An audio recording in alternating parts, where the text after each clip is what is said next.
انت متخيل ان كوبايه الشاي السخنه اللي في ايديك البلاستيك دي ممكن تكون سبب كل مشاكلك؟ تسمع عن حاجه اسمها المايكرو بلاستكس وعلاقتها بمشاكلنا الصحيه في الفتره الاخيره؟ احنا بسبب كميه المشروبات او المأكولات السخنه اللي بقينا بنستهلكها في علب بلاستيك، في كوبايات بلاستيك، حتى في البيبر كاب. البيبر كاب او الكوبايه الورق اللي انت بتجيب فيها القهوه وبتجيب فيها الشاي او حتى تشرب فيها الميه، وفاكر ان دي احسن شويه من الكوبايه البلاستيك الثانيه. هي من جوه اصلا فيها طبقه من البلاستكس عشان تقدر تتحمل المشروبات اللي جواها. دي فيها كميات قد ايه من المايكرو بلاستكس بتدوب مع الميه السخنه وتبدا حضرتك تشربها. فواحد يقول لي يا دكتور طب وايه اللي هيحصل يعني؟ شربنا ميه فيها مايكرو بلاستكس. المايكرو بلاستكس دي مع الوقت لقوها بتتراكم عندنا في جدران الامعاء وبتديني تاثير سلبي هنحكيه كمان شويه على مستوى الجهاز الهضمي، غير كمان ان هي بتقدر تخترق جدران الامعاء وتخش عندي للدم. وهنا ندخل للكارثه الاكبر والاكبر، لان هم لقوا كميات كبيره من المايكرو بلاستكس دي موجوده عندنا في الشرايين، داخل الشرايين نفسها، وفي علاقه قويه ما بين وجودها وبين زياده فرص الاصابه عندنا في تصلب الشرايين والجلطات. ده غير كمان ان المايكرو بلاستكس دي بيكون دايب معاها البيسفينولز او البي بي اي، ودي موجوده عندنا في انواع كتيره جدا من البلاستكس الرخيصه اللي بيعملوا بيها الشفاطات، يعملوا بيها الاطباق، يعملوا بيها الكوبايات البلاستيك السريعه اللي موجوده عندنا جنب كولدرات الميه. دي بتبقى انواع بلاستكس رديئه جدا من النوع الاول او الثاني او الثالث، وديت بتطلع كميات كبيره جدا من المايكرو بلاستكس، وطبعا معاها كمان البيسفينولز تدخل تعمل لي خلل هرموني كبير سواء عند الولاد الصغيرين وتزود فرص الاصابه عندهم بالتثدي لو كانوا صبيان، وتاخر في عمليه البلوغ والهرمونات بتاعتهم. ولو بنات الموضوع اكبر واكبر بكتير، وزياده الاستروجين بدري وتاثير على البلوغ المبكر وتاثير على مشاكل تانية هرمونيه عندهم. ده غير كمان علاقه البيسفينولز دي والمايكرو بلاستكس ديت بالانسولين ريزيستنس او مقاومه الانسولين. تعالى نعلي شويه كمان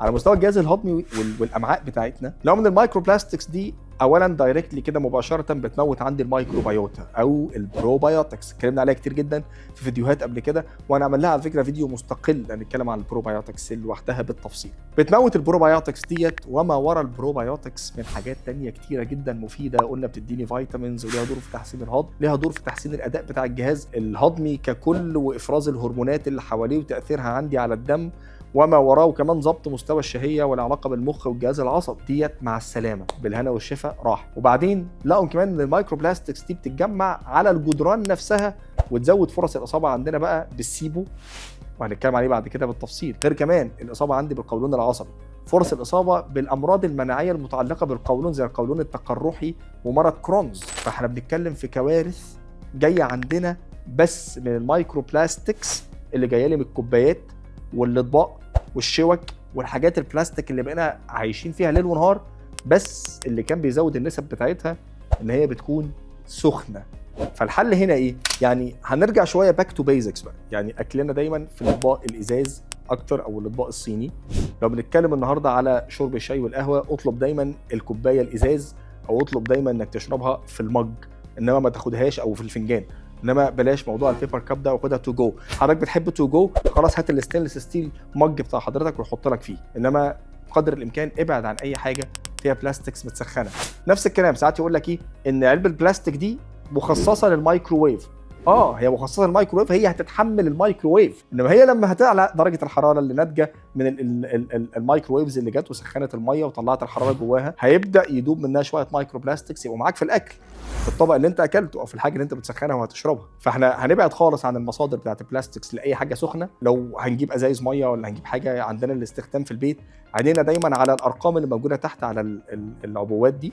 بتلاقي تحت في كده رقم في شكل مثلث، عينيك على رقم 5 ورقم 7، الرقمين دول الى حد ما البيسفينولز فيهم قليله وقابلين لاعاده الاستخدام، ولكن برضو بلاش التسخين في البلاستكس او ان انا اغرف الاكل او اغرف حاجه سخنه جوه الحاجات البلاستكس عشان نرحم نفسنا من مشاكل المايكرو بلاستكس والبيسفينولز اللي موجوده. ده غير كمان احنا يعني مع الحاجات اللي اتكلمنا فيها ده في علاقه كمان بينهم وبين السب انفلاماتوري ستيت او ارتفاع عوامل الالتهاب عندي في الدم.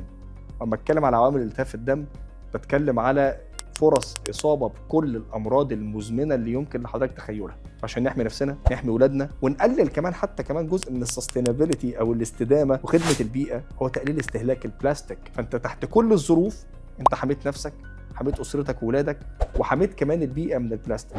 افتكر دايما ان صحتك اهم.